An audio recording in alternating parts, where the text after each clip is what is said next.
تو یہ نتیجہ ہمیشہ صحیح نکلے گا. لیکن انڈکٹیو آرگیومنٹ ضروری نہیں کہ ہمیشہ سچ ہو.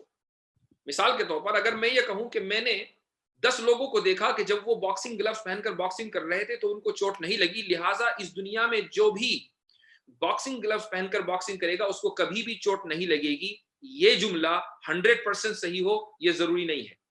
ایسا ہو سکتا ہے کہ کوئی آدمی باکسنگ گلوز پہن کر باکسنگ کرے اس کے باوجود بھی اس کے ہاتھوں میں چوٹ لگ جائے. سائنس کی بنیاد انڈکٹیو آرگیومنٹ کے اوپر ہے، اور انڈکٹیو آرگیومنٹ محدود ہوتا ہے. انڈکٹیو آرگیومنٹ ظنی ہوتا ہے. انڈکٹیو آرگیومنٹ ہمیشہ یقینی نہیں ہوتا، 100% ٹروتھ نہیں ہوتا. لہٰذا سائنس بھی 100% ٹروتھ نہیں ہے. سائنس بھی 100% سائنس بھی محدود ہے، لمیٹڈ ہے، انلمیٹڈ نہیں. جب یہ ثابت ہو گیا تو اب ہمارا جو کیس ہے وہ بھی ثابت ہو گیا. وہ یہ کہ ایوولوشن ایک سائنسی نظریہ ہے اور سائنس محدود ہے. سائنس یقینی علم کا نام نہیں ہے، ڈیفینٹ نالج کا نام نہیں ہے. لہٰذا نظریہ ارتقاء یعنی ایوولوشن بھی ڈیفینٹ نالج کے اوپر بیس نہیں کرتا ہے، وہ بھی ڈیفینٹ نہیں ہے، وہ بھی قطعی نہیں ہے. اور جو چیز قطعی نہ ہو اس کو ماننے کے اوپر اصرار کرنا یہ غلط ہے. لہٰذا جتنے بھی ملحدین ہیں، جتنے بھی ایتھیسٹ ہیں، جب ان سے یہ کہا جاتا ہے کہ یہ دنیا جس طریقے سے ایک چھوٹی سی مشین خود بخود نہیں بن سکتی، تو یہ دنیا جو اتنی پیچیدہ ہے، اتنی کمپلیکس ہے، وہ خود بخود کیسے وجود میں آ سکتی ہے؟ انسان جو اتنا کمپلیکس ہے وہ خود بخود کیسے وجود میں آ سکتا ہے؟ تو وہ اصرار کرتے ہیں کہ نہیں، ایوولوشن کو مانو، ایوولوشن درست ہے. ہم نے جو اس کا جواب دیا ہے، کوئی اس کا جواب دے دے، یہ سارے دلائل ہم نے دے دیے ہیں. وہ یہ ثابت کر دے کہ ایوولوشن ڈیفینٹ ہے، وہ یہ ثابت کر دے کہ ایوولوشن قطعی ہے، وہ یہ ثابت کر دے کہ سائنس ڈیفینٹ نالج کا نام ہے، سائنس جو کہتی ہے وہ ہر حال وہ 100% ٹروتھ ہے، وہ یہ ثابت کر دے تو ٹھیک ہے، ہم بھی مان لیں گے کہ ایوولوشن ایک قطعی چیز ہے. تو یہ ہمارے دلائل ہیں اس ملحد اور ان دنیا کے ان تمام ملحدین کے خلاف جو یہ سمجھتے ہیں کہ ایوولوشن ایک ڈیفینٹ پروسیس ہے. یاد رکھیے کہ جو ایوولوشن ہے یہ نظریہ سب سے پہلے کس نے پیش کیا تھا؟ ساری دنیا جانتی ہے کہ یہ نظریہ ڈارون نے پیش کیا تھا. میں آپ کو ڈارون کا ایک اقتباس پڑھ کر سناتا ہوں جو اس کی سوانح حیات میں ہے، جو اس کی بایوگرافی میں ہے. وہ یہ لکھتا ہے، یعنی ڈارون خود ہی کہہ رہا ہے، چارلز ڈارون خود ہی کہتا ہے، میں اس کا اردو ترجمہ آپ کو پڑھ کے سنا رہا ہوں. خدا کے وجود پر ایمان کی ایک اور دلیل مجھے کہیں زیادہ وزنی معلوم ہوتی ہے، اور اس کا تعلق جذبات سے نہیں بلکہ عقل سے ہے. یعنی بہت سے لوگ خدا کے وجود پر کے قائل اس لیے ہوتے ہیں چونکہ یہ ان کے لیے ایک ایموشنل مسئلہ ہوتا ہے، لیکن ڈارون یہ کہتا ہے کہ یہ جو دلیل مجھے ملی ہے اس کا تعلق جذبات اور ایموشن سے نہیں بلکہ عقل سے. آگے وہ لکھتا ہے، یہ تصور کرنا محال بلکہ ناممکن ہے کہ یہ انتہائی زبردست کائنات اور یہ انسان کے جس کے پاس دور دراز ماضی اور مستقبل میں کہیں آگے تک نظر ڈالنے کی صلاحیت پائی جاتی ہے، محض ایک اندھے اتفاق یا ضرورت کی پیداوار ہے. اس زاویے سے غور کرتے ہوئے میں خود کو مجبور پاتا ہوں کہ اس اولین سبب تخلیق میں ایک انسانی ذہن سے کسی درجے مماثلت رکھنے والی ذہانت کی موجودگی کو تسلیم کروں، اور اس طرح میں مستحق ہوں کہ میرا شمار بھی خدا پر یقین رکھنے والوں میں کیا جائے. آخری جملہ غور کیجئے، اس طرح میں مستحق ہوں کہ میرا شمار بھی خدا پر یقین رکھنے والوں میں کیا جائے. یعنی خود ڈارون یہ کہہ رہا ہے کہ میرا شمار خدا پر یقین رکھنے والوں میں کیا جانا چاہیے. تو ڈارون تو اس بات کا قائل ہو کہ خدا موجود ہے، اور ڈارون کے چیلے اس بات کے قائل ہو کہ خدا موجود نہیں ہے، اسی کی تھیوری کو بنیاد بنا کر. یہ کتنا عجیب اتفاق ہے. تو یہ جو پورا چیپٹر تھا جس کا اسکرین شاٹ آپ کے سامنے ابھی اسکرین پر تھا، وہ دراصل ایوولوشن کے متعلق تھا. آج کی اس بحث کا خلاصہ یہ نکلا کہ کتاب کے مصنف آرمین نوابی نے یہ دعویٰ کیا کہ اہل مذہب کا یہ ماننا کہ جو چیز بھی پیچیدہ ہوگی اس کا صانع ہوگا یہ غلط ہے، اس لیے کہ نظریہ ارتقاء نے، یہ ایوولوشن کی تھیوری نے یہ ثابت کر دیا ہے کہ بغیر صانع اور بغیر بنانے والے کی بھی چیزیں بن جایا کرتی ہیں. ہم نے اس کا جواب دیا کہ نظریہ ارتقاء کوئی قطعی چیز نہیں ہے، کوئی ڈیفینٹ چیز نہیں ہے، بلکہ ایک ظنی اور انڈیفینٹ چیز ہے، ایک تصور ہے، ایک امیجنری چیز ہے، اور جو چیز امیجنری ہو، جو چیز تصوراتی ہو، جو چیز ظنی ہو، اس کو بنیاد بنا کر کسی کے اوپر تھوپا نہیں جا سکتا۔ یہ چیز کیوں امیجنری ہے، اس کے ہم نے 5-6 دلائل دیے ہیں۔